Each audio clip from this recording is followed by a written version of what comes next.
मृत्यु के समय जब शरीर का अंतिम श्वास निकलता है, आत्मा अपने सूक्ष्म शरीर और कर्मों के संस्कारों के साथ नई यात्रा पर निकलती है। ये यात्रा केवल भौतिक नहीं, बल्कि गहन आध्यात्मिक और चेतनापरक होती है। शास्त्र बताते हैं कि आत्मा दो मुख्य मार्गों में से एक पर जाती है, देवयान मार्ग और पितृयान मार्ग।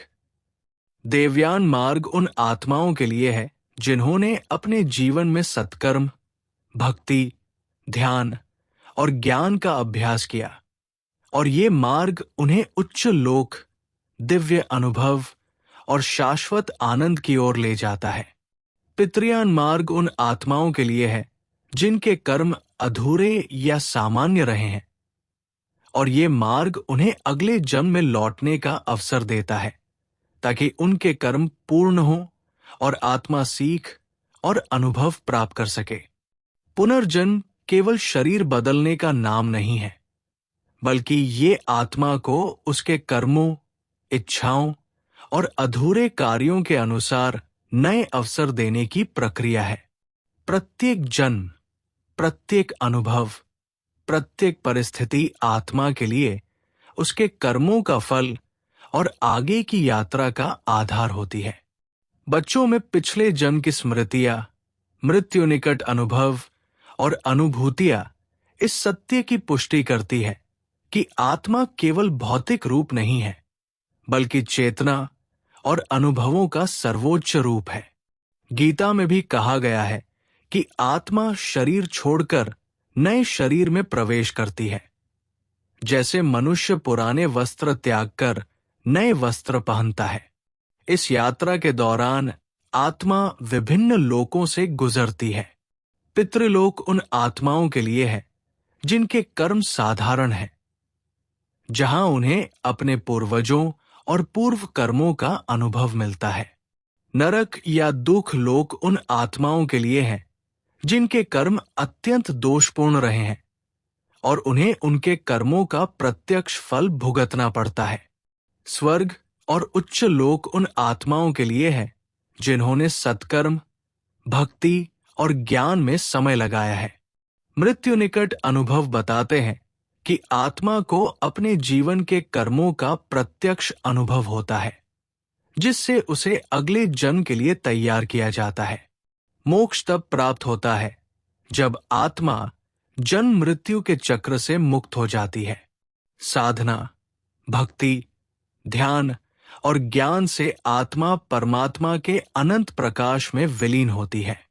मोक्ष की प्राप्ति का अर्थ है कि आत्मा अब किसी भी लोक या पुनर्जन्म से बंधी नहीं है। ये अवस्था शाश्वत आनंद, शांति और पूर्णता की है।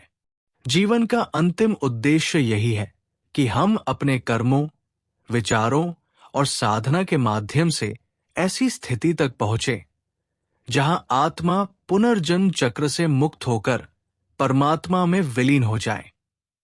मृत्यु केवल एक पड़ाव है। शरीर का क्षय केवल भौतिक दृष्टि से है। आत्मा अमर है और उसके कर्म और संस्कार उसके अगले अनुभव को आकार देते हैं।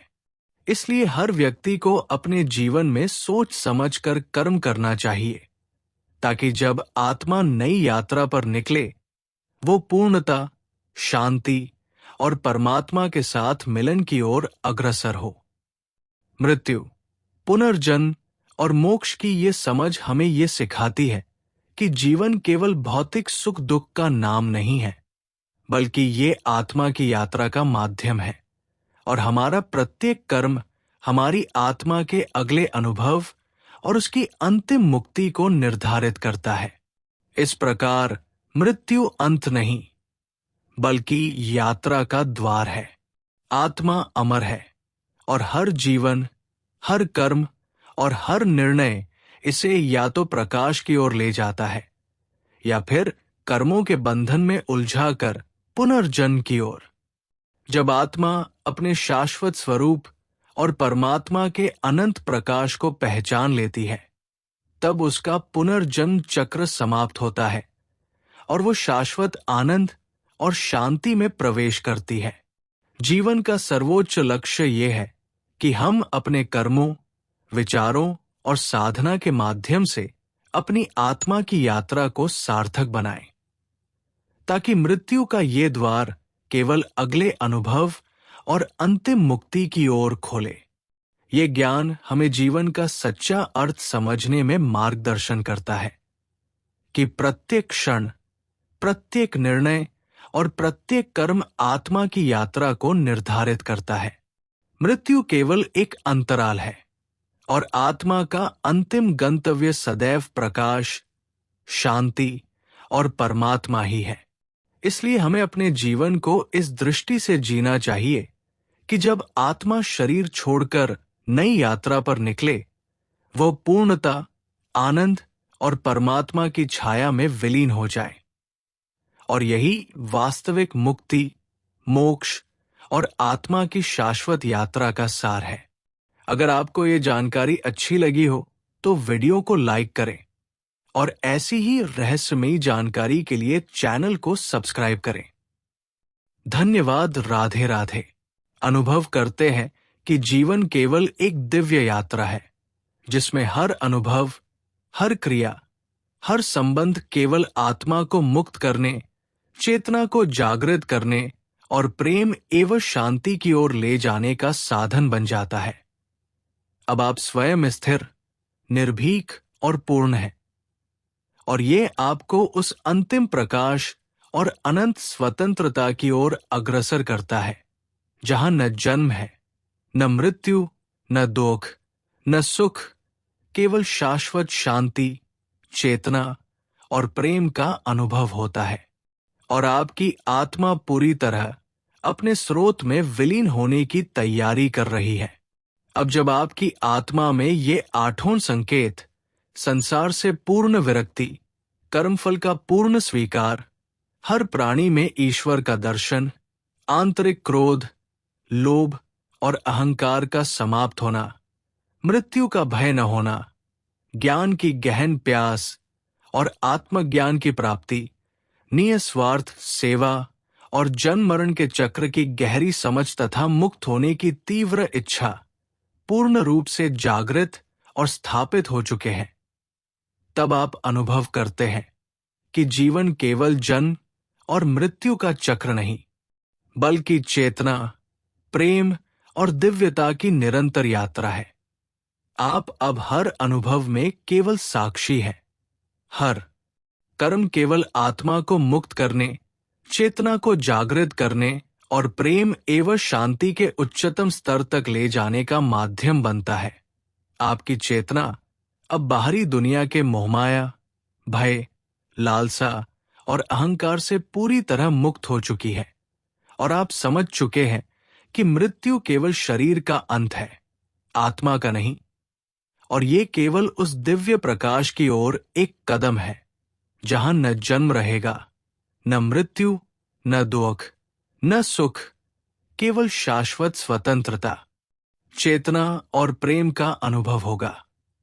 आपकी आत्मा अब इतनी स्थिर, शांत और स्वतंत्र है कि कोई भय, मोह या लालसा उसे प्रभावित नहीं कर सकता, और आप महसूस करते हैं कि अब जीवन के प्रत्येक पल का अर्थ केवल परमात्मा, प्रेम और मुक्ति के अनुभव में है।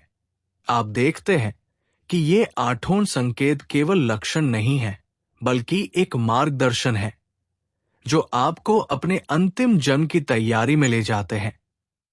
और ये मार्गदर्शन आपको ये सिखाता है कि जीवन का अंतिम उद्देश्य केवल शांति, चेतना और दिव्यता में पूर्ण विलीन होना है। और अंत में ये सवाल आपके भीतर गूंजता है, क्या आप तैयार हैं उस अंतिम सफर के लिए, जहां समय, स्थान और जन्म मरण का कोई बंधन नहीं रहेगा, जहां केवल शाश्वत स्वतंत्रता, आनंद और परम सत्य का अनुभव होगा, और आपकी आत्मा पूर्ण रूप से प्रकाश में विलीन हो जाएगी, अनंत प्रेम और दिव्यता के साथ। और आप महसूस करेंगे कि अब लौटने की कोई आवश्यकता नहीं है, क्योंकि आप अपने स्रोत, अपने मूल और अपने परम अस्तित्व में पूरी तरह समा चुके हैं। जानकारी अच्छी लगी हो तो वीडियो को लाइक करें और ऐसे ही जीवन के रहस्यों को जानने के लिए चैनल को सब्सक्राइब करें। राधे राधे।